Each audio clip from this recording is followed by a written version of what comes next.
Salam dan hai semua. Kami dari kumpulan 2, kumpulan Mukadimah. Saya Kevin dengan ahli kumpulan saya, Jeffrey, Nurhidayu dan Rama akan membentangkan tajuk penggunaan bahasa asing dalam Selangor Bahasa Melayu. Jadi, sebagai pengenalan, menurut Kamus Dewan edisi keempat, Selangor merujuk kepada kata-kata unggapan dan sebagainya yang tidak tergolong dalam bahasa baku biasa, digunakan dalam percakapan tidak rasmi. Perkataan Selangor kerap digunakan oleh masyarakat muda dalam bahasa Melayu kini. Penggunaan perkataan dalam Selangor Bahasa Melayu telah memberikan impak positif tetapi juga negatif dalam perkembangan bahasa Melayu. Terima kasih kepada pembentang pertama. Saya Hidayu. Saya akan membentangkan tentang objektif kajian kami. Jadi objektif kajian yang pertama adalah mengkaji perkataan dari bahasa asing yang digunakan dalam Selangor Bahasa Melayu. Objektif pertama ni kami akan memberi beberapa contoh perkataan-perkataan yang seringlah digunakan dalam bahasa Melayu ataupun dalam komunikasi lah macam tu. Yang kedua adalah mengkaji faktor penggunaan perkataan dari bahasa asing yang digunakan dalam Selangor Bahasa Melayu. So daripada objektif ni sebenarnya kita nak tahu apa sebab-sebab yang menyebabkan ramai je orang yang campurkan bahasa asing dalam percakapan bahasa Melayu.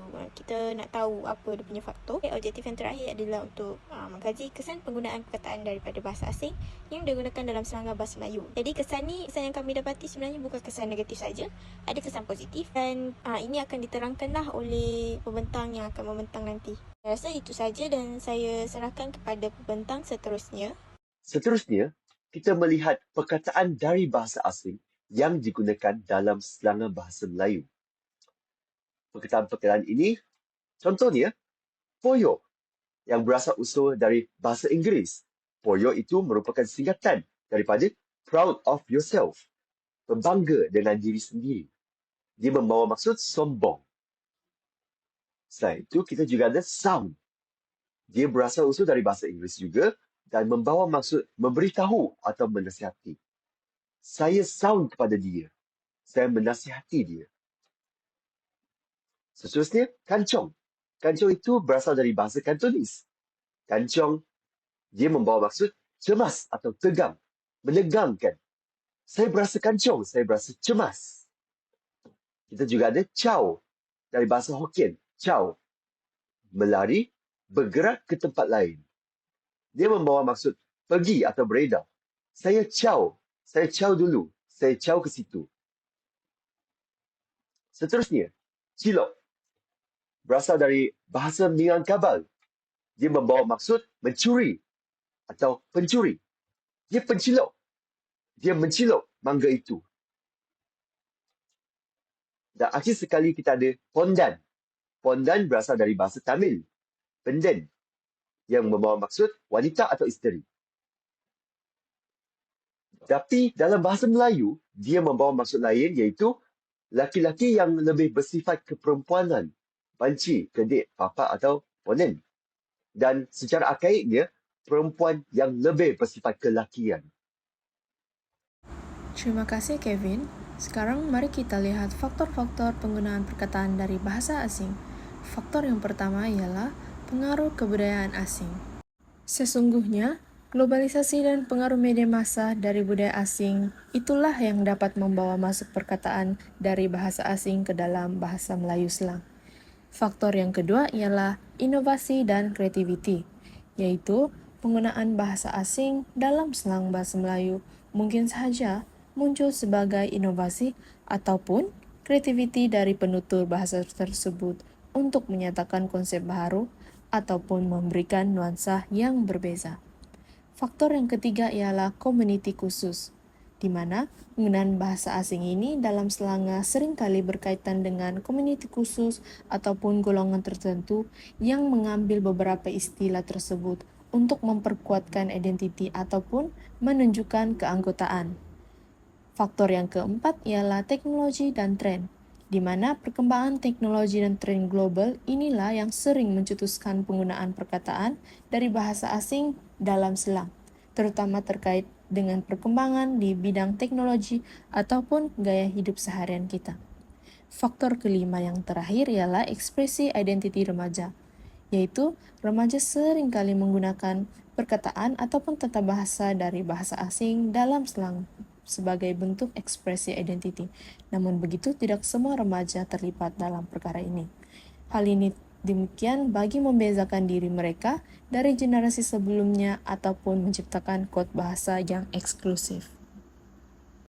Seterusnya adalah kesan penggunaan perkataan dari bahasa asing yang digunakan dalam selangar bahasa Melayu. Kalau kita lihat daripada isu ini sendiri, mestinya lebih banyak memang terang-teranglah nampak banyak kesan negatif berbanding kesan positif. Tapi kita tak boleh nak abaikan kesan positif tu. Setiap benda yang berlaku mesti akan ada kesan positif dan kesan negatif. Jadi saya akan ambil bahagian dalam menerangkan berkaitan kesan positif penggunaan perkataan bahasa asing lah yang digunakan dalam selangar bahasa Melayu. Kesan yang pertama adalah menambahkan kosakata dalam sesebuah bahasa. Walaupun kata-perkataan tu boleh ditambah dalam sebagai kosakata dalam sesebuah bahasa, dia ada syarat dia, di mana perkataan yang nak dijadikan sebagai kosakata tu kena mempunyai ciri-ciri yang gramatis. Kesan positif seterusnya adalah menggalakkan seseorang untuk berfikiran kreatif. Kenapa boleh menjadikan seseorang tu berfikiran kreatif? Sebab dia mampu mencipta istilah yang baru untuk menghasilkan satu bahasa yang menarik. Dan kesan yang ketiga adalah meningkatkan pemahaman antara budaya.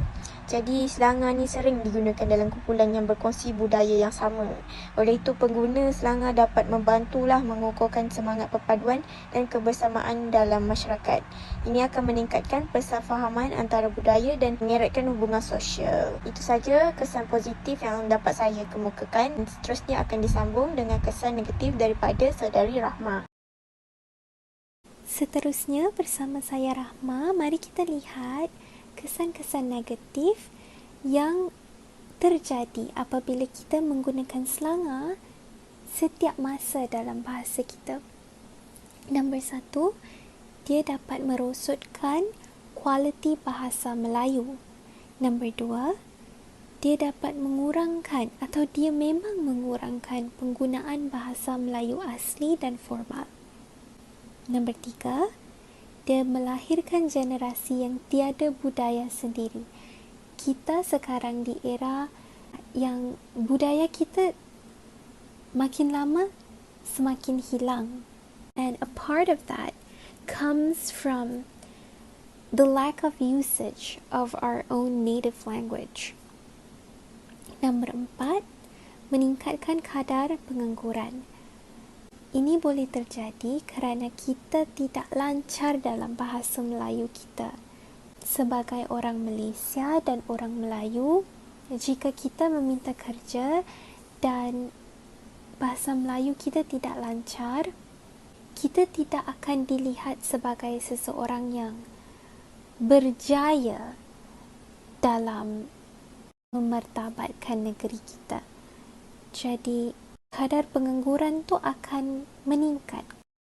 Seterusnya, marilah kita masuk dan mengkaji cadangan yang kita boleh lakukan untuk mengelakkan penggunaan perkataan dari bahasa asing yang digunakan dalam selangar bahasa Melayu.